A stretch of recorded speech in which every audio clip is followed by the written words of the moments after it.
Welcome to Spotlight. I'm Liz Waid.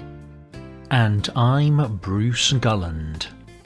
Spotlight uses a special English method of broadcasting. It is easier for people to understand, no matter where in the world they live.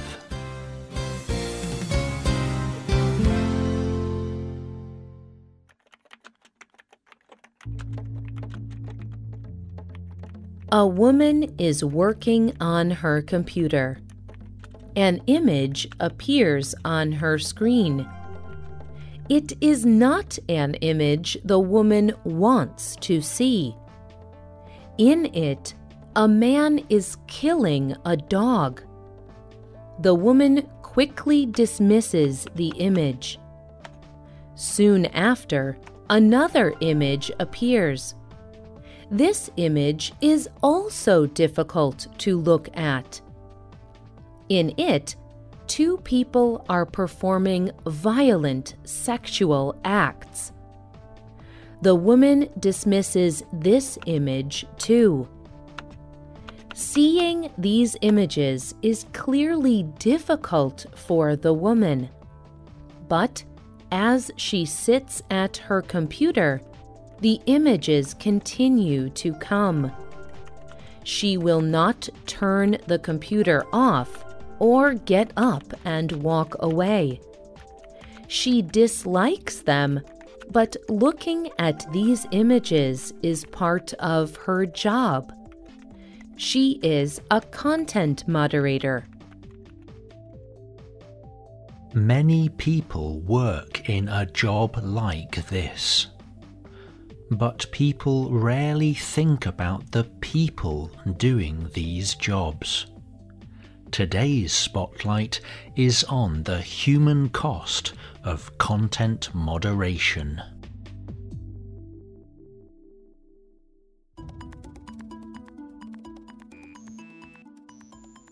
Today, almost half of the world's population uses the Internet.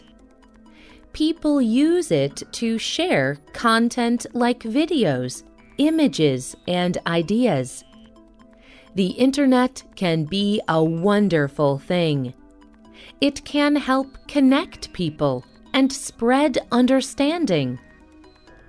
But some people also use the Internet in negative or illegal ways. This includes sharing violent or offensive things. This kind of content can frighten and disturb people. It can hurt people mentally. Sadly, there are a lot of things like this on the Internet. How can people avoid seeing this terrible content? For many large online companies, content moderation solves this issue. Content moderation involves finding images and words that are criminal or violent. A content moderator decides what content is bad for people to see. Then they remove this disturbing content from websites. Computer programs perform some content moderation. But computers cannot always understand the difference between good and bad content. So online companies employ people to do this work. But the policies and rules about content moderation are often held in secrecy. No one wants to talk about it, but everyone does it. An executive from a company that uses content moderators spoke to the New York Times.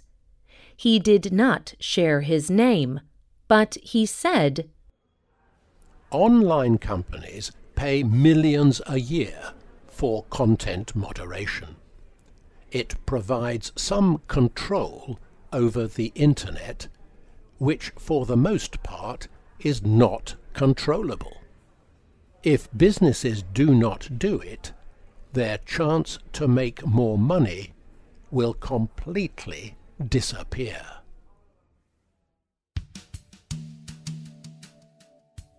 Content moderators remove many different kinds of offensive content.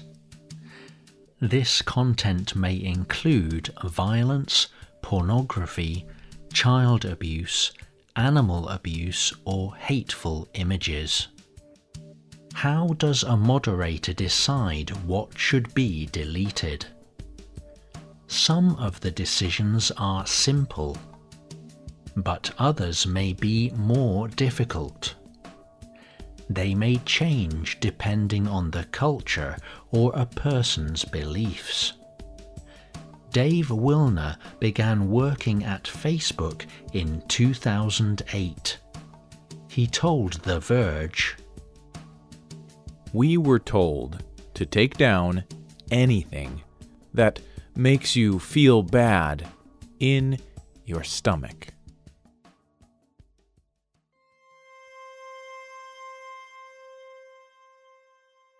Seeing these terrible things has a cost.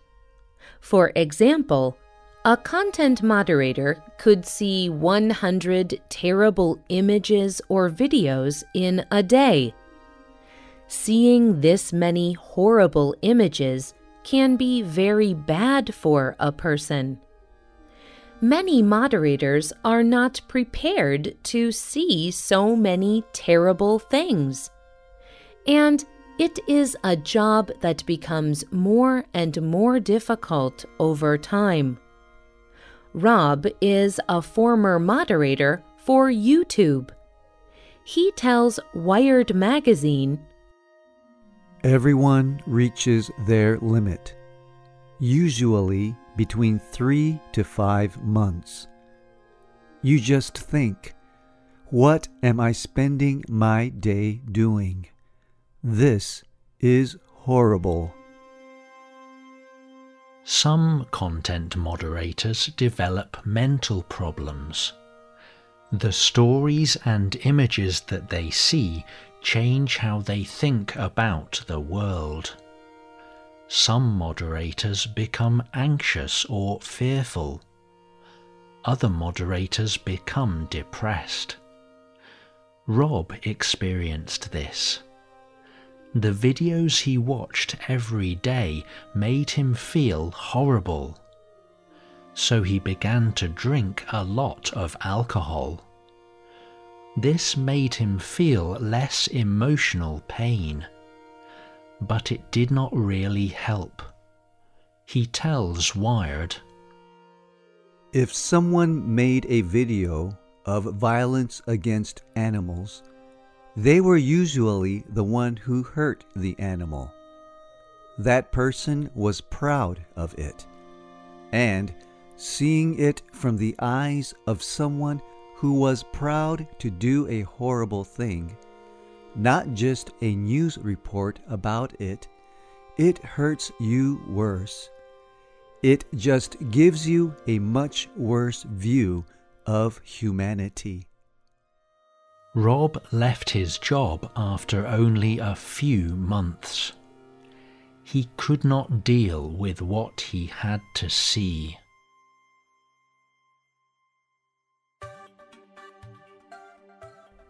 In 2016, 2 content moderators accused the company Microsoft of not providing enough mental support for content moderators.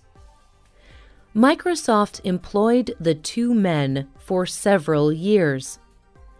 During that time, the men saw many horrible things. The images and videos from their job invaded their private lives. One of the men was named Henry Soto. During his time at Microsoft, he saw many child pornography videos. These images of sexual acts, including children, affected Soto deeply. Now, he cannot even see his own son without thinking about them. Microsoft says that they employed a counselor to talk to Soto about his mental health. But Soto says that this was not enough. Many content moderators feel that companies do not treat them well. Many are from poor countries and are not paid well. No one warns them of how difficult their jobs will be. Ben Wells is the lawyer representing Henry Soto against Microsoft. He told Al Jazeera why it is important for businesses to address these problems. These internet service providers and tech companies make billions of dollars. But like a lot of products, there is a toxic byproduct that comes as a result. And that toxic byproduct needs to be managed. And the employees that work with that toxic byproduct need to be protected.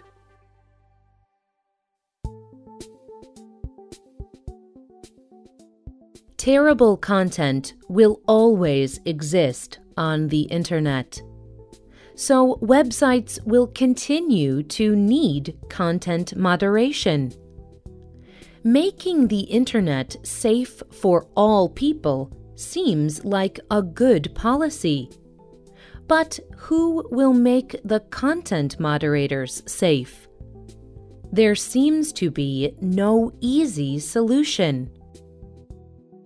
What do you think? What kinds of support should businesses provide for content moderators? What is the best way to moderate content on the internet? Is content moderation necessary? You can leave a comment on our website or email us at radio@radioenglish.net. You can also comment on our Facebook page at facebook.com/spotlightradio.